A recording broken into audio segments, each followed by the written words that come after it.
우리가 지난주에 그 설교 제목 생각나세요?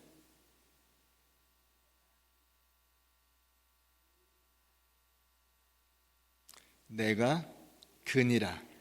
헬라어로는 에고 에이미. 에고 에이미. 오늘은 제목이 뭐예요? 나는 아니라. 이게 다 앞에 그 지난 주일은 예수님이 하신 말씀이고 오늘은 베드로가 한 얘기예요. 나는 아니라. 헬라어로는 우크 에이미. I'm not이에요. 앞에 지난 주는 I am이었다면 이번 주는 I am not. I am not. 이를테면 영어로 하면 I have no relationship with Jesus. 이 정도 되겠죠. 나는 예수와 아무 상관이 없노라 라고 하는 고백입니다. 이 요한복음 18장에서는 이렇게 몇 가지가 대비가 돼요. 그것은 뭐냐면 우선 이 대제사장의 뜰 안과 밖이 비교가 되죠. 안과 밖. 이 베드로가 밖에 있었는데 안으로 들어왔다 이렇게 돼 있고, 밖에 있을 때는 자신의 삶이 그 안에 있는 사람들의 삶과 사실 엮일 일이 없었어요. 근데 안에 들어가서 그 안에 거기에 이제 어디에 둘러앉게 되냐면 모닥불이죠. 이게 이제 숯불이라고 하는 그 단어로 쓰여졌는데, 이 단어는 요한복음 18장과 요한복음 21장 딱 두 번 나와요. 성경 전체에서. 그런데 이 불, 그러니까 어두운 밤에, 그죠? 캄캄한 밤에 그 불 앞에 모여 있는 사람들로 이게 비교가 됩니다. 밤에 예수를 잡으러 온 사람들과 그 불 앞에서 환한 불빛 아래 같이 둘러서 있는 그 사람들이 비교가 되는 거예요. 그리고는 예수님의 이 고백, 에고 에이미라고 하는 내가 그니라라고 하는 고백과 베드로가 나는 아니라 우크 에이미라고 이 고백한 이 두 개의 고백이 또 비교가 됩니다. 그래서 이런 비교들이 18장 안에서 이루어지고 있다라는 것을 우리가 보면서 오늘은 그 가운데서 특히 예수님의 이 목소리, 에고 에이미라고 하는 이 선언과 이 베드로의 나는 아니라, 나는 예수와 상관이 없다라고 하는 이 선언이 가지는 의미들을 한번 살펴보려고 하는 것입니다. 예수님은 그 에고 에이미라고 하는 선언에서 출애굽기 3장 14절에서 하나님께서 나는 스스로 있는 자니라 라고 선언하신 것을 예수님이 그대로 갖다 인용해서 쓰신 거예요. 거기서는 문화와 환경이 다르기 때문에 히브리어로 쓰여진 거죠. 그런데 여기서는 또 다른 환경과 또 다른 사람들에게 에고 에이미라고 선언을 하셔서 같은 얘기를 다른 언어로 똑같이 반복해서 선언하고 계신다라는 것을 알 수 있습니다. 어떤 채로? 묶여 있는 채로. 그러니까 결박당에 있으나 세상의 위엄을 가진 왕으로서 담대히 선언하시는 예수님을 볼 수가 있고, 다른 한편으로는 몸은 자유롭지만은 그 세상의 노예가 돼서 세상 사람들의 그 압력에 못 이겨서 그들을 따라가는, 그러나 예수를 끊어내는 나는 아니라라고 하는 고백을 하고 있는 베드로를 우리가 보게 되는 것입니다.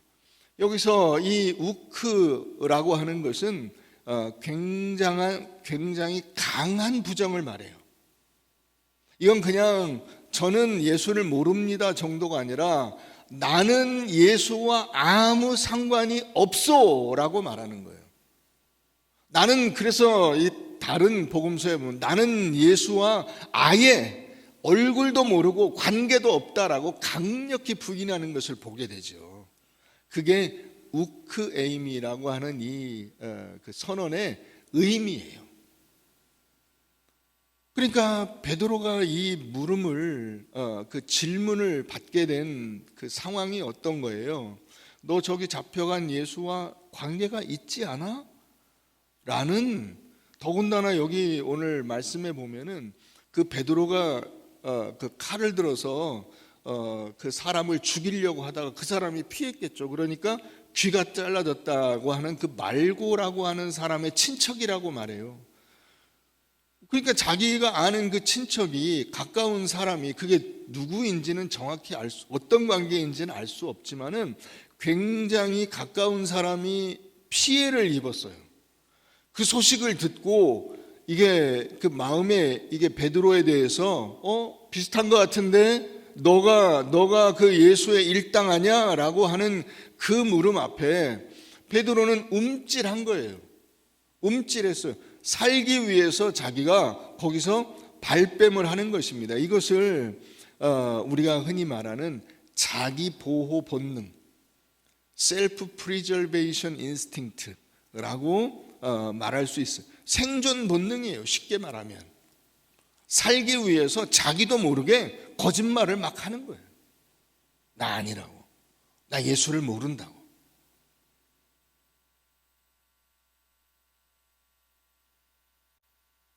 베드로가 이런 생존 본능에 의해서, 자기 보호 본능에 의해서 그 예수를 모른다고 했는데, 그 예수는 어떤 예수예요? 자기의 생명의 구주이고, 아니 그런 걸 다 떠나서도 3년간 같이 동고동락하고 숙식을 같이 하고, 자기가 그 중에서도 제일 가는 수제자라고 자처했던 사람이잖아요. 남들이 뭐 그렇게 얘기하는 것은 물론이고 자기 스스로도 내가 예수님의 수제자다라고 하는 것을 자임하고 있었던 사람인데, 그런 제자가 나 예수를 모르고 난 예수와 아무 상관이 없어, 나는 아예 이름을 들어본 적도 없어 라면서 그 영적인 모든 생명의 관계를 끊어내고 있다 하는 것을 우리가 보게 되는 것입니다. 그래서 육신의 생명을 위해서 그 불 곁에서 자기의 그 매일같이 따르던 주님을, 스승을, 아니 뭐 스승을 떠나서도 정말 3년간 매일 동고동락한 관계라면 그건 정말 특수한 관계잖아요. 그 사람을 모른다고 하는 거예요. 여러분, 이런 모습이 우리의 그 어떤 모습과 비교되는가 한번 비교해 보세요. 여러분들이 매일 예를 들어서 무슨 직장이나 가정이나 사람들과 모인 어떤 모임에서 무슨 교회 얘기가 나오거나 예수 믿는 사람 얘기가 나와서 예수 믿는 사람들 말이야, 교회 말이야 이러면 그때 교회의 편을 들고 예수 믿는 사람 편을 들고 혹은 내가 신앙의 사람인데 라고 하는 그 정체성을 굳게 붙잡고 있으면서 그런 정체성을 가지고 고백하는 사람들이 많지 않아요. 자기는 아닌 척, 나는 모르는 척, 나는 예수와 상관이 없는 척. 그래서 이런 그 사람들을 일컬어서 21세기에 소리 없는 자기 부정이라고 말할 수 있는 것입니다. 소리 없는 자기 부정이 매일같이 일어나고 있습니다. 여러분, 어떤 부정적인 뉴스들이 들릴 때 혹은 사람들이 손가락질을 할 때, 그래 그럼에도 불구하고, 그죠? 여러분들의 예를 들어서 뭐 아는 사람이, 자녀가 어떤 그 부정적인 일에 연루되어 있을 때, 자 그럼에도 불구하고 우리가 거기서부터 시작하는 거잖아요. 그럼에도 불구하고. 그런데 우리는 거기서 나는 상관이 없는 것처럼 발뺌을 하는 거예요. 자, 이런 모습은 우리가 다른 곳에서 한번 비교해 볼 수가 있어요. 다니엘서 3장을 우리 한번 가봅니다. 다니엘서 3장.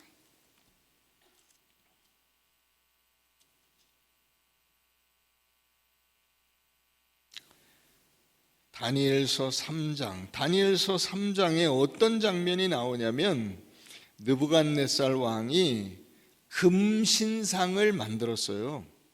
금신상을. 그래서 큰 그 신상을 만들어서 사람들이 다 보이는 곳에다 두고 거기에다가 매일같이 이를테면 참배를 하라는 거예요. 참배. 신사 참배처럼 참배를 하라는 거야. 왕을 기리고 왕을 기념하는 의식에 참여하라는 거야. 그걸 매일같이 하라는 거예요. 근데 그 다니엘의 세 친구들이 거부를 했어요. 그래서 드디어는 이제 고소를 당해서 왕 앞에 끌려 나와 왕에게 신문을 받는 거예요. 16절 가봅니다. 사드락과 메삭과 아벳느고가 왕에게 대답하여 이르되 느부갓네살이여 우리가 이 일에 대하여 왕에게 대답할 필요가 없나이다. 왕이 뭐라고 했어요? 그 앞에 15절에 지금이라도 절하면 내가 용서해 줄게 이랬어요. 그랬더니 이 세 친구들이 우리가 왕에게 대답할 필요가 없나이다. 왕이여 우리가 섬기는 하나님이 계시다면 우리를 맹렬히 타는 풀무불 가운데에서 능히 건져내시겠고 왕의 손에서도 건져내시리이다. 그런데 여기 핵심은 뭐예요? 그렇게 아니하실지라도 왕이여 우리가 왕의 신들을 섬기지도 아니하고 왕이 세우신 금신상에게 절하지도 아니할 줄을 아옵소서. 그러니까 여러분 이 왕이 지금 세운 이 금신상은 어떤 그 의식의 일환으로 세운 거냐면 왕이 섬기는 우상들을 섬기는 그 일환으로 같은 맥락에서 세운 거라 이거죠. 자기가 섬기는 우상 신상들을 같이 옆에 세우고 거기에 자기 신상도 세워놓은 거예요. 그리고는 명목은 뭐냐면 왕을 공경하는 백성이 되라 라고 하는 거예요. 너흰 신하니까 특히 더 그렇게 해야지 이렇게 요구를 한 거예요. 그런데 이 다니엘의 세 친구들은 그걸 하지 않았다 이거죠. 다니엘도 거기 참여하였을 것입니다. 다니엘은 나중에 기도라고 하는 것 때문에 또 곤욕을 치르게 되죠. 사자굴에 던져지게 됩니다.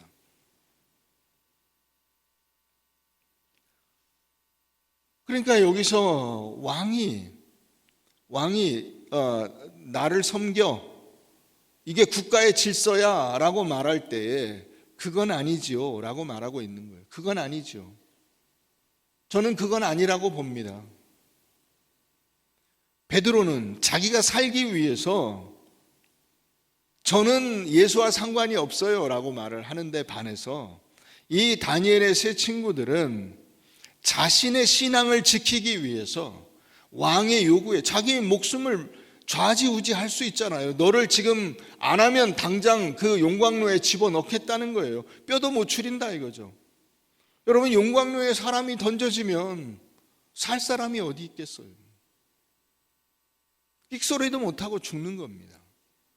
그런데 거기에 대해서 저는 아닙니다. 전 죽어도 좋습니다. 그런 거잖아요. 하나님이 저를 건져내시리라 믿는데 만약에 하나님이 저를 건져내시지 않는다 하더라도 저는 아닙니다.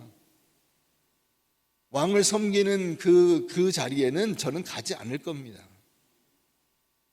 이렇게 말하고 있어요. 여러분 오늘날 우리들도 마찬가지예요.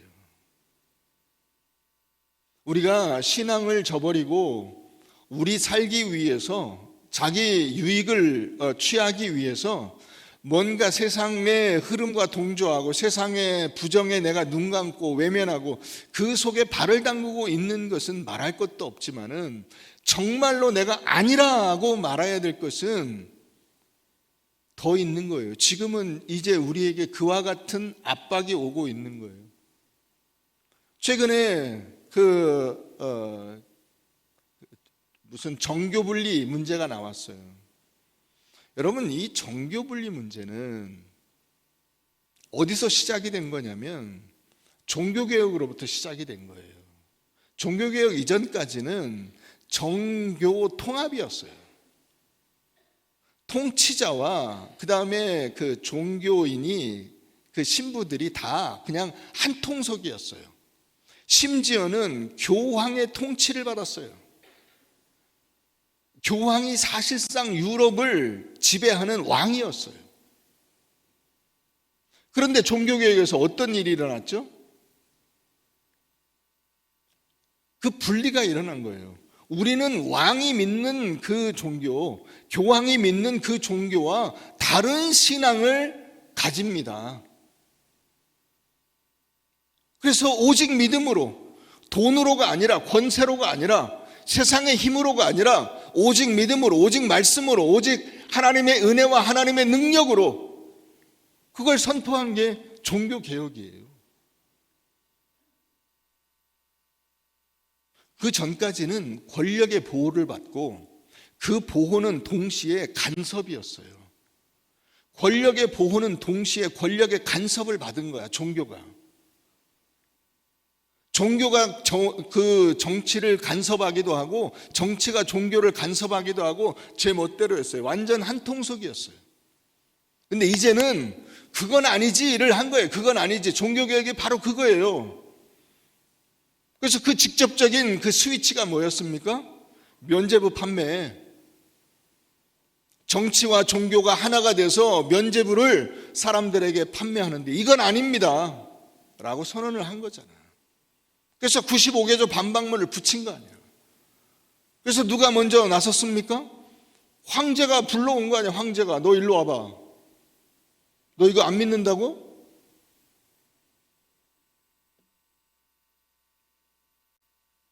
그래서 정교 분리가 나온 거예요. 이제 정치는 종교를 간섭하지 마라.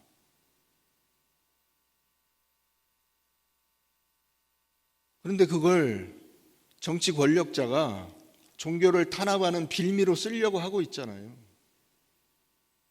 여러분, 민주주의, 자유민주주의에서 인민민주주의 아니에요. 민주주의라고 내세우면 다 그대로 휩쓸려 가면 안 돼요. 자유민주주의의 핵심은 뭐냐면 프리덤 오브 스피치예요. 내가 자유롭게 말할 수 있는 자유예요. 자유롭게 말할 수 없으면 그건 자유가 없는 거예요. 중국이나 그 북한이나 이런 데가 다 그걸 증명해 주고 있잖아요. 자유롭게 말할 수 없잖아요. 중국 사람이 시진핑 욕할 수 있어요? 북한 사람이 김정은 욕할 수 있어요? 없잖아요. 근데 지금 그걸 막으려고 하는 거잖아. 여태까지 우리나라가 박정희 시대에도 박정희 독재자라고 외치는 사람들이 있었고 그런 사람들이 벌을 받았을지언정 교회를 해체한다는 말은 없었어요. 전두환 시대에 총칼로 나라를 다스린다는 말이 있었어도 거기에 개인이 처벌을 받을 수는 있었으나 교회를 해체한다는 말은 없었어요. 근데 교회를 해체한다는 말이 나오고 있어요. 그거 언제 있었는지 아세요? 일제시대에 일본이 그렇게 했어요. 일본이 종교인을 그 얼검에는 포고 법령을 만들었어요. 포교 법령. 종교가 포교를 하려면 일본의 허가를 받으라는 거예요. 허가를 안 받고 니들 마음대로 전도하면 잡아가겠다는 거예요. 그게 일제시대에 있었던 거야. 근데 지금 그런 법령을 만들겠다는 거잖아요. 이건 아니지.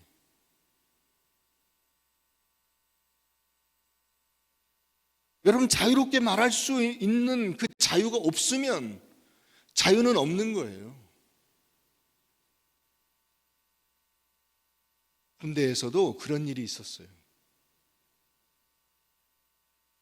어느 사단장이 그 교회 다니는 사람인데 교회 다니는 사람들이 그런 일을 한다는 것 자체가 사실 웃기는 일이죠. 교회 다니는 사람인데 목사의 설교가 마음에 안 들었어요.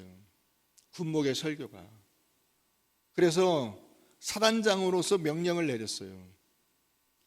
군목은 군종 참모잖아요. 자기 참모야.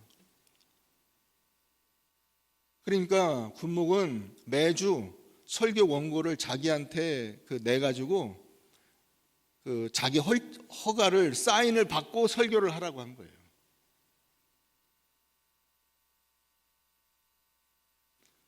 여러분, 그러면 우리나라에서도 그런 일이 안 생기겠어요? 차별금지법 왜 만들어요? 동성애가 나쁜 거다, 죄다, 그러면 안 된다, 그런 얘기 하지 말라는 거잖아. 여러분, 그런 거를 다 검열을 받고 검열을 받아서 설교하는 설교자가 있는 교회 다니고 싶어요? 제가 주일날 말씀을 전하는 그 말씀이 누구 허락을 받아가지고 거기 다 검열을 거친 다음에 설교하는 그 설교가 의미가 있는 설교가 되겠어요? 그런 교회를 누가 다녀요? 뭐하러 다녀요? 그건 아니지. 그건 아니라고 해야죠.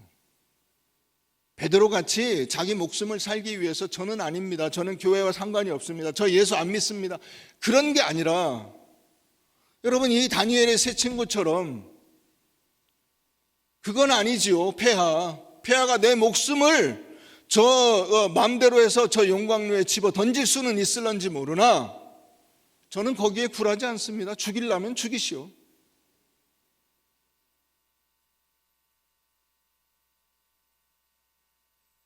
여러분들은 어떤 불을 선택하시겠습니까? 베드로가 그 모닥불 앞에서 모닥불 쬐면서 그 모닥불 쬐는 그 자리에서 쫓겨나지 않기 위해서, 그 자리에서 쪽팔리지 않기 위해서 난 예수와 상관이 없어 한 그 모닥불을 여러분 가시겠습니까? 아니면 풀무불 앞에서도 당당하게 나 예수 믿는 사람이요,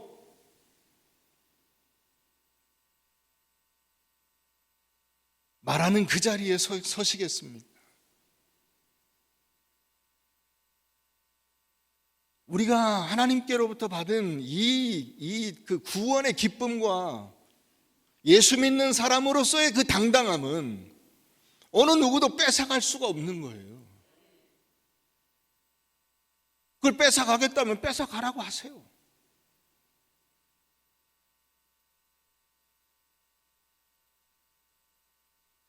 그게 여러분 그리 아니하실지라도예요. 그렇게 하지 아니하실지라도.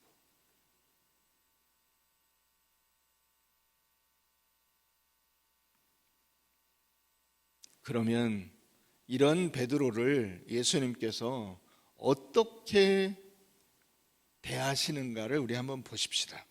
우리 요한복음 21장을 한번 가봅니다.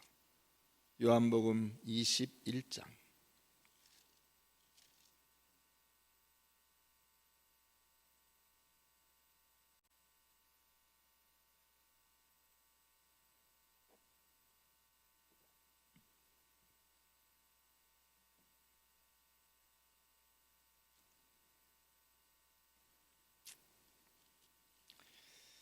우리 9절 한번 가서 보십시다. 9절. 육지에 올라보니 뭐가 있어요? 숯불. 이거 굉장히 중요한 거예요. 이 숯불이라고 하는 것은. 이 숯불이 왜 중요하냐면 이 숯불이라고 하는 그 안스로아키아라고 하는 이 단어가요, 성경에서 요한복음 18장에 베드로가 그 앉아있던 그 모닥불을 설명하는 단어이고요, 그게 여기서 예수님께서 피우신 숯불, 이렇게 딱 두 번만 나와요. 그러니까 여러분, 이게 굉장히 중요한 이 모티브가 있는 거예요. 예수님께서 그 숯불을 굉장히 중요하게 생각을 하신다고. 너가 그 숯불 앞에서 나를 배반하고 나를 부정하는 이야기를 3번 했잖아. 그죠? 나는 아니라, 그리고 아까 27절에 또 부인하니가 나오잖아요. 또 부인하니. 3번 부인한 거잖아. 나는 아니라 3번을 한 거예요. 어디에서? 숯불 옆에서, 모닥불 옆에서. 그러니까 예수님이 지금 베드로를 찾아가셨는데, 그 베드로를 찾아가신 그 자리에 뭘 피워놨어요? 숯불을 피워놓은 거야. 베드로는 이 숯불이라고 하는 것이 굉장한 트라우마로 아마 다가올 거예요. 왜냐하면 자기가 그 숯불 옆에서 예수님을 부인했잖아. 예수님하고 심지어는 예수님이 저 앞에 있는데 예수님하고 눈이 마주쳤다는 거 아니야. 얼마나 그 순간에 움찔했겠어요. 난 모른다 그랬는데 그 모른다고 한 당사자하고 눈이 딱 마주친 거야. 이 숯불은 이 베드로에게 치욕의 숯불이고 상처와 절망의 숯불이죠. 자기 자신이 수제자라고 생각을 했는데 예수님을 부인해 버렸고, 그것도 3번이나. 그리고 그 결정적으로는 예수님하고 눈이 마주쳐 버렸어요. 그런데 예수님 다시 만났는데, 다시 만난 그 자리에 예수님이 숯불을 피워놓으신 거예요. 일로 와봐. 너 일로 와봐. 이거 뭐 생각나는 거 없어? 이거 아니야. 생각나는 거 없어? 너 생각나지? 며칠 전이잖아요. 며칠 전. 예수님 부활하시고 바로 온 거 아니야. 3일 전에 일을 어떻게 잊어버려요? 3년도 아니고 30년도 아니고 3일 전에 자기에게 일어난 충격적인 사건, 숯불 옆에서 예수를 3번 부인한 이 베드로를 예수님께서 만나러 오셨는데 숯불을 피워놓고, 여러분 모닥불 그 냄새가 있잖아. 타닥타닥 그 불이 타는 소리가 있잖아. 그게 아마 베드로에게는 굉장한 충격으로 다가올 거예요. 자, 봅시다. 육지에 올라보니 숯불이 있는데 그 위에 생선이 놓였고 떡도 있더라. 예수께서 이르시되 지금 잡은 생선을 좀 가져오라 하시니 시몬 베드로가 올라가서 그물을 육지에 끌어올리니 가득히 찬 물고기가 153마리라. 이같이 많으나 그물이 찢어지지 아니하였더라. 자, 그래서 예수께서 가셔서 떡을 가져다가 그들에게 주시고 생선도 그와 같이 하시니라. 뭐 하신 거예요? 같이 밥 먹은 거예요. 조찬 모임을 가진 거야. 여러분, 사람이 같이 만나서 밥을 먹는다는 것은 굉장한 의미가 있는 거예요. 신앙에서도 그건 굉장한 의미가 있는 거예요. 여러분들이 성찬식이 그거예요. 성찬식이 우리가 이게 사람이 많기 때문에 그렇게 그 조건을 만들지 못해서 그렇지, 그 의미가 뭐예요? 예수님하고 같이 밥 먹는 거야. 떡과 잔을, 그게 그 유대식 그 만찬을 가지는 거잖아. 최후의 만찬 아니야. 주의 만찬이잖아요. 밥을 먹는 거야. 밥을 먹으면서 뭐 하는 거예요? 주 안에서 교제하고 하나님이 주시는 은혜를 나누고 격려를 받고 힘을 얻고 자기의 삶의 자리로 돌아가는 거예요.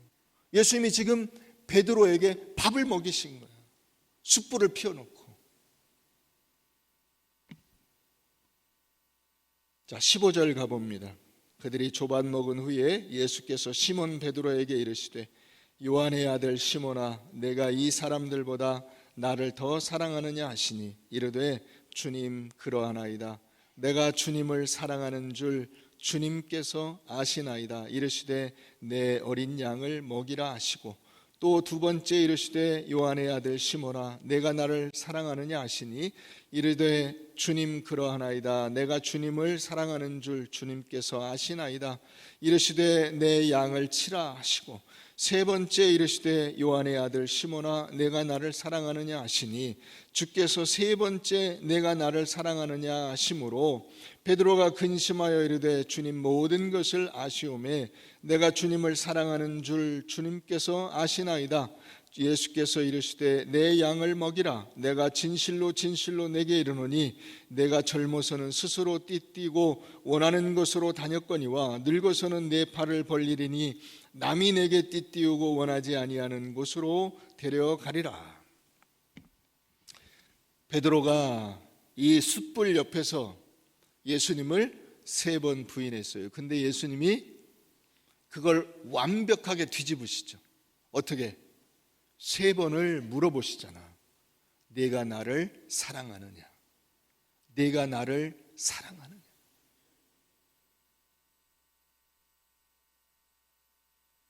여러분, 우리가 이게 전자기기를 쓰면은 요즘에는 이제 USB라 그래서 그 휴대용 저장 장치예요. 거기다가 그 컴퓨터 언어로 여기다가 이제 기록을 하는 거잖아요. 그 기록에 덮어쓰기를 하면 앞에 거는 지워지고 뒤에 있는 것만 남아요. 아시죠? 덮어쓰기. 한번 따라해보세요. 덮어쓰기. 덮어쓰기. 그러니까 베드로가 아니라 한 그 기억이 지금 남아있는 거예요.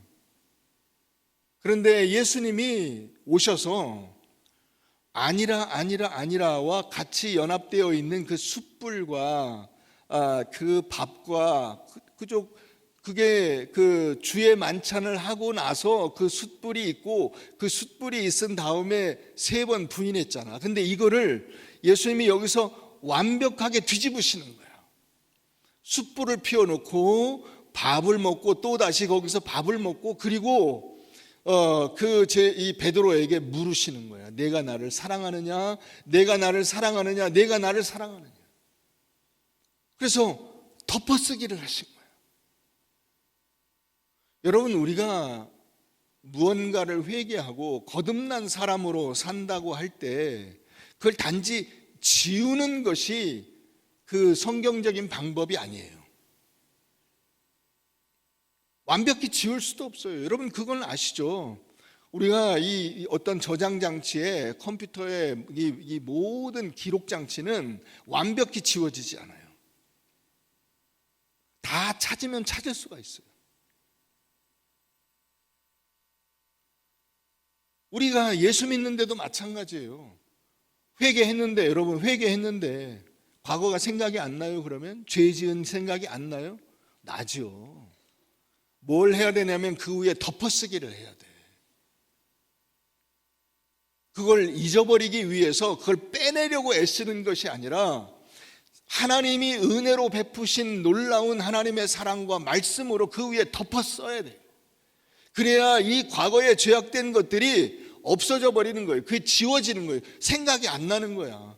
그걸 일부러 생각하려면 생각이 날 수 있겠죠. 그러나 일부러 생각하지 않으면 생각이 안 나도록 여러분들의 삶 속에서 이 본 어게인, 비긴 어게인, 그래서 있는 거예요.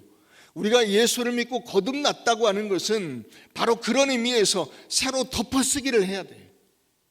여러분, 이 2026년에 여러분들의 인생 속에서 하나님께서 여러분들과 동행하시는 놀라운 역사들이 충분히 덮어쓰기가 되어서 여러분들의 인생 속에 더러운, 죄악된, 잘못된 그 과거의 삶은 지워지고 하나님의 은혜와 능력과 사랑의 삶만 여러분들에게 나타날 수 있게 되기를 바랍니다.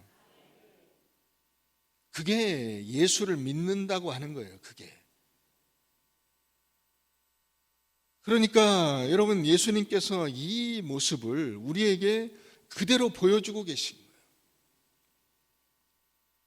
그러면 우리는 어떻게 예수를 믿으면서 이 모습을 적용해 갈 것이냐? 먼저 첫 번째로 실패했다고 도망가지 마라.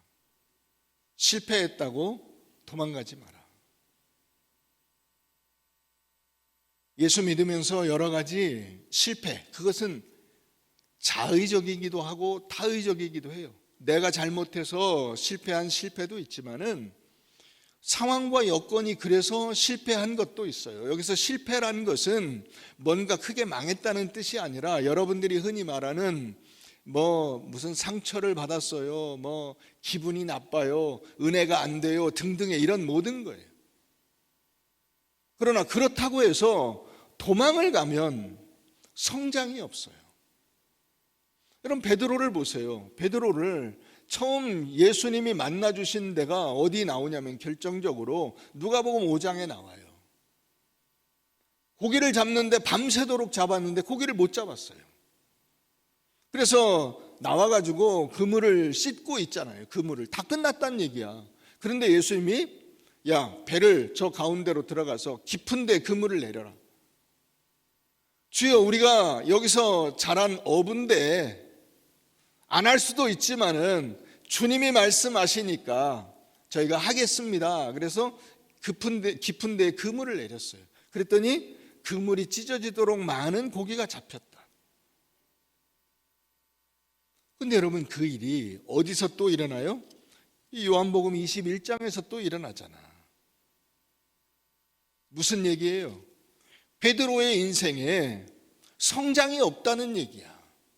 똑같은 일이 그 3년 전과 지금 3년 후에 반복되고 있다는 것은 3년간 자기 힘으로 예수를 따라다닌 것으로는 예수님의 말씀대로 살 수 없다는 얘기예요.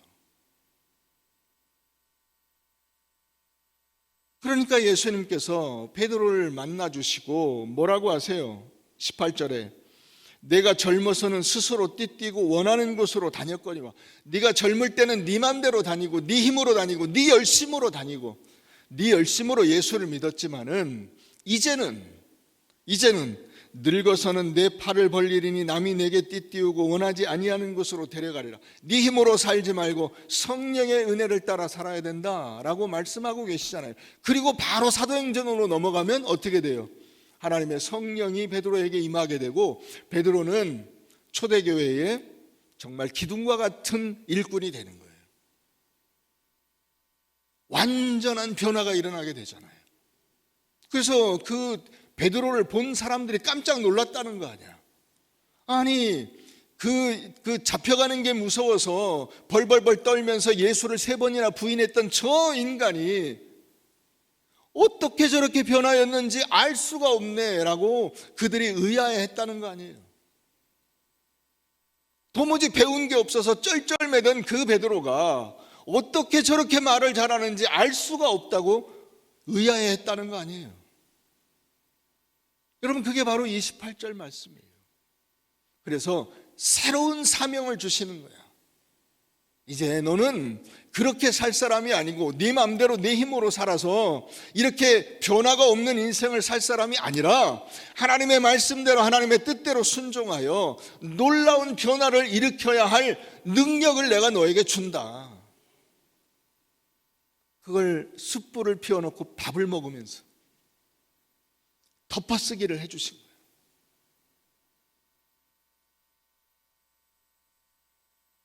여러분, 도망가지 마세요. 누가 상처가 됐네, 누가 나를 아프게 했네, 기분이 나쁘네, 그리고 여러분들이 그 자리를 빠져나가 도망가 버리면 성장이 없어요. 성장이 변화를 만들어낼 수가 없어요. 그 자리에 남아서 주님을 만나야지. 주님을 만나는 것이 베드로의 인생의 가장 큰 성공이에요. 여러분, 그러니까 매일같이 여러분들이 예수를 만나서 예수의 능력과 은혜를 경험하는 것이 여러분들의 인생의 가장 큰 성공인 줄 믿으시기 바랍니다. 이걸 여러분들이 아셔야 돼요.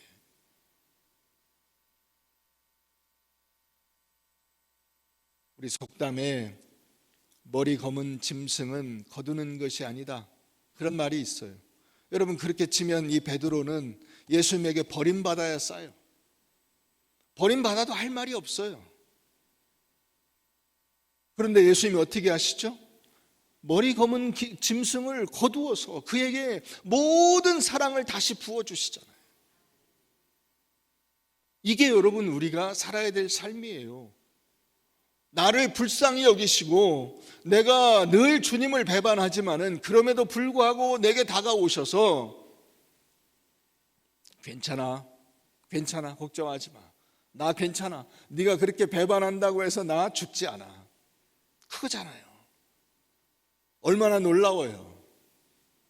자기가 배반해서 예수님 돌아가시게 했다고 생각을 하고 낙심해 있는 베드로에게 예수님이 살아서 부활해서 찾아오셔가지고 야, 네가 배반한 정도로는 나 죽지 않아, 걱정하지 마, 사랑을 부어주시고 다시 사명을 주시고 너 잘할 수 있어, 너 잘할 수 있어, 네가 여태까지는 네 힘으로 살았지만은 이제부터는 내가 너에게 능력을 부어주고 내가 너에게 하늘의 성령을 부어줄 테니 그 힘으로 살아라, 그 힘으로 승리하게 되리라 라고 하는 이 약속을 주고 계신 거예요.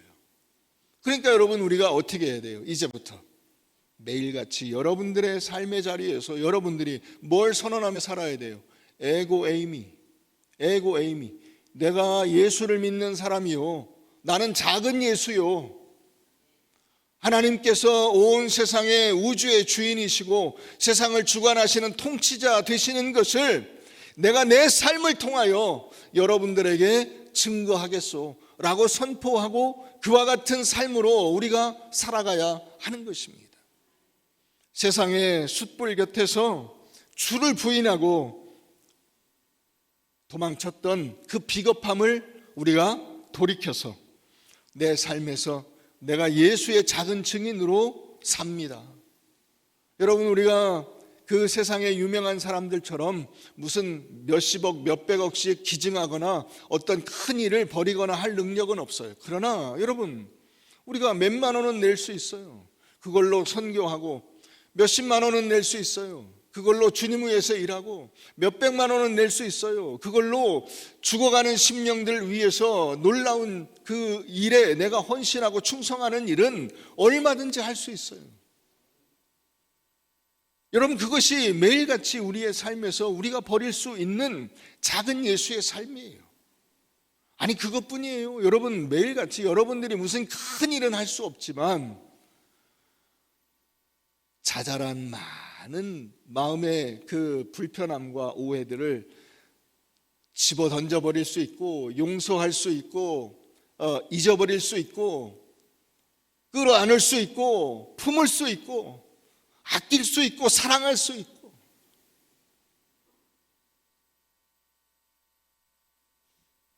앞에는 아멘이 나오는데 뒤에는